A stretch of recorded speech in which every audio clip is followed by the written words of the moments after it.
Broasted chicken എന്റെ ബോഡിയിൽ എത്രത്തോളം ഗ്ലൂക്കോസ് സ്പൈക്ക് ഉണ്ടാക്കും നോക്കാം. കഴിഞ്ഞ വീഡിയോയിൽ ഞാൻ ബ്രോസ്റ്റഡ് ചിക്കന് സോഫ്റ്റ് ഡ്രിങ്ക് കുടിച്ചിട്ട് അതിന് ഗ്ലൂക്കോസ് സ്പൈക്ക് എത്ര ഉണ്ടായി എന്നുള്ളത് ഞാൻ നിങ്ങൾക്ക് കാണിച്ചു തന്നിട്ടുണ്ടായിരുന്നു. ഈ വീഡിയോയിൽ ഞാൻ ബ്രോസ്റ്റഡ് ചിക്കൻ മാത്രം കഴിച്ചതിന് ശേഷം എത്ര ഗ്ലൂക്കോസ് സ്പൈക്ക് എന്റെ ബോഡിയിൽ ഉണ്ടാക്കുമെന്ന് നിങ്ങൾക്ക് കാണിച്ചു തരാം. ഇന്ന് ഞാൻ കഴിക്കാൻ പോകുന്ന 4 പീസ് ബ്രോസ്റ്റഡ് ചിക്കൻ ആണ്. അത് ഏതാണ്ട് 432 ഗ്രാം വരുന്നുണ്ട്. അപ്പോൾ ഈ 4 പീസ് ചിക്കൻ കഴിച്ചതിന് ശേഷം എന്റെ ബോഡിയിൽ എത്ര ഗ്ലൂക്കോസ് സ്പൈക്ക് ഉണ്ടാക്കി എന്നുള്ളത് ഈ CGM സെൻസർ വഴി നിങ്ങൾക്ക് ഞാൻ കാണിച്ചു തരാം. ഇതാണ് പഴയ റീഡിംഗ്. അത് 87 നിന്ന് 170ലേക്ക് പീക്ക് ചെയ്ത് പോയിട്ടുണ്ടായിരുന്നു. ഇന്ന് ഞാൻ ബ്രോസ്റ്റഡ് ചിക്കൻ കഴിക്കുന്നത് മുന്നേ എന്റെ ബ്ലഡ് ഷുഗർ എന്ന് പറഞ്ഞ 95 ആയിരുന്നു. അത് സ്പൈക്ക് ചെയ്ത് 144 വരെ പോയിട്ടുണ്ട്.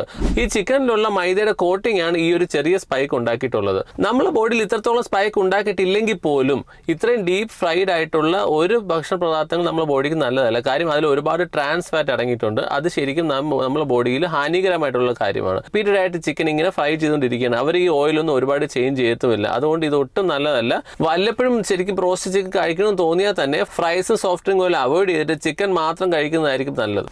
അടുത്തേത് ഫുഡ് ഞാൻ ട്രൈ ചെയ്യണമെന്നുള്ളത് താഴെ കമന്റ് ചെയ്യുക.